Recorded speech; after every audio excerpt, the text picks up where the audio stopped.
La plaquette, c'est du bois broyé formant des copeaux réguliers avec des faces bien plates, utilisables dans des chaufferies automatiques à alimentation par vis sans fin. La production de ce combustible est adaptée à la filière bois en région Poitou-Charentes, où l'industrie de transformation est très développée et génère une production importante de sous-produits.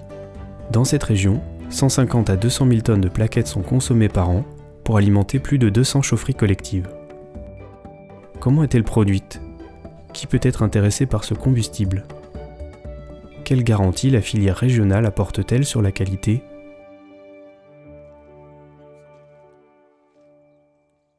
La plaquette bois qui est utilisée dans les chaufferies biomasse a plusieurs origines. Une origine industrielle, scierie, c'est tout ce qui concerne la plaquette industrielle. Une origine de la filière de recyclage, c'est tout ce qui concerne le bois de palette. Et une origine forestière, la plaquette forestière. Ici, nous sommes sur une plateforme de mobilisation de plaquettes forestières, donc appartient à la coopérative forestière Alliance Forêt Bois. Au sein de la coopérative, à ce jour, nous mobilisons environ 50 000 tonnes de bois forestier qui est utilisé dans les chaufferies biomasse. Donc on mobilise une ressource qui est non valorisée par les autres usages, donc qui est non valorisée en scierie. Donc on va le valoriser principalement tout ce qui est bois sec, petits bois, rémanents d'exploitation. Le développement de la filière énergie est une réelle opportunité pour nos adhérents car elle permet de valoriser du bois qui est issu d'une ressource locale. On va travailler autour de la plateforme sur un rayon d'approvisionnement d'environ 50 km. Donc on est sur un rayon d'approvisionnement court. Une fois ces bois stockés sur notre plateforme, ils sont transformés en plaquettes à l'aide de déchiqueteuses à couteau.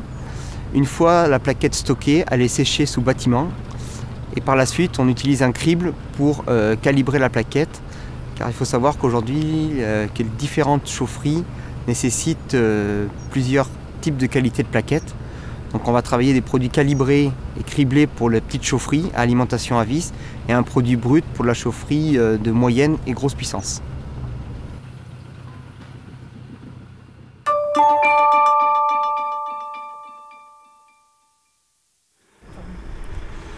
Alors des chaufferies à plaquettes comme celle du lycée de Venours, il y en a maintenant plus de 200 en Poitou-Charentes et qui ont été installées à partir des années 80. Donc ce sont des petites et moyennes chaufferies.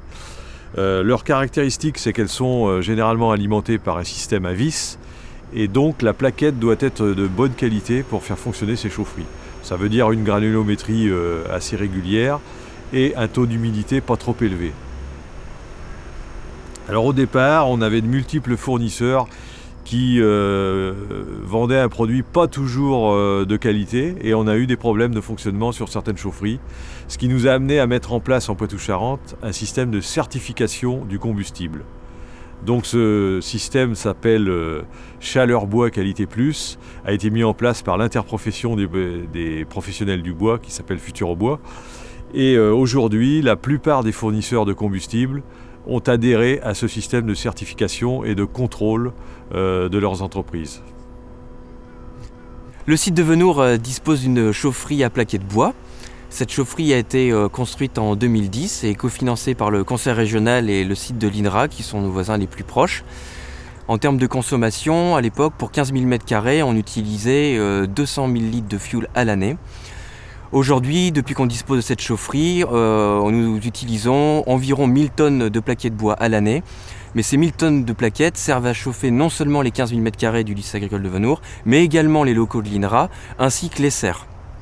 C'est une économie qui est quand même conséquente en termes de fonctionnement, puisqu'on est passé, si on prenait les cours actuels du fuel, à peu plus de 200 000 €. Et en ce moment, on consomme environ 75 000 € pour la plaquette bois. Le gros avantage pour nous, c'est qu'on est situé à 10 km seulement d'une plateforme d'approvisionnement en plaquettes bois. Donc c'est un produit local et pour nous, en tant que lycée agricole, c'est quelque chose de très important. En Poitou-Charentes, l'ADEME est en partenariat avec la région, mais aussi avec les conseils généraux, soutient assez fortement la filière bois et énergie auprès des collectivités, mais aussi auprès des entreprises, parce que ça reste une solution technique pour subvenir à leurs besoins d'eau chaude sanitaire ou de leurs besoins de chauffage, qui restent très adaptés, à partir du moment où on a des bâtiments qui ne sont pas trop intermittents. Et donc ça reste une solution adaptée du point de vue technique, mais surtout du point de vue économique, parce que l'énergie bois est une énergie relativement rentable par rapport aux énergies fossiles ou à l'énergie électrique.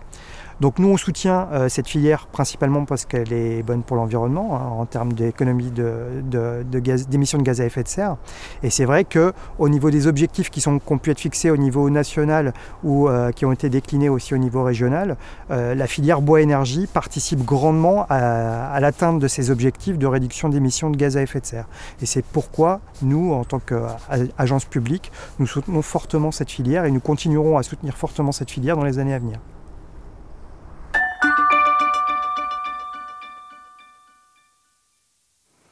La plaquette est un combustible bois adapté pour chauffer des grands bâtiments, par exemple des collectivités, mais aussi des grandes maisons ou des ensembles immobiliers.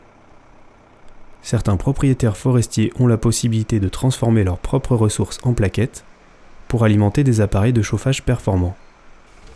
Je suis agriculteur, céréalier et je dispose de temps l'hiver pour faire du bois. C'est pour ça que je me suis toujours chauffé au bois. Également une autre raison, c'est qu'on a beaucoup de bordures de bois sur la ferme, à la fois des bordures de bois avec des grosses branches et des haies. Voilà. J'ai calculé, je crois que j'ai 21 km de bordures de bois ou de haies. Et il y a quelques années, enfin il y a bien maintenant 15 ans, on a opté pour une chaudière à plaquettes. Parce que la chaudière à plaquettes me permet d'avoir un chauffage beaucoup plus agréable, avec une automatisation, et également un temps de travail plus réduit, c'est-à-dire qu'il y a beaucoup moins de contraintes, il n'y a pas la contrainte de chargement, tout est automatisé. Alors je chauffe avec cette chaudière ma maison et un logement locatif. Et en gros, ma maison 250 m² et le logement 170 m². Et chaque année, je consomme, c'est difficile d'estimer, mais environ une centaine de mètres cubes de copeaux et que je charge avec ce godet. Et là, dans ce godet, il y a 2 mètres cubes, donc à peu près 200 litres, l'équivalent de 200 litres de fioul. Si on récapitule, grâce à l'organisation de la filière bois en Poitou-Charentes, la plaquette forestière est une ressource très locale, dont la qualité est maintenant garantie par la certification Chaleur Bois Qualité Plus, pour différents critères dont la granulométrie et le taux d'humidité. Produire de la plaquette pour des petites et moyennes chaufferies nécessite de disposer de zones de stockage abritées et ventilées pour obtenir un produit avec un taux d'humidité autour de 25%.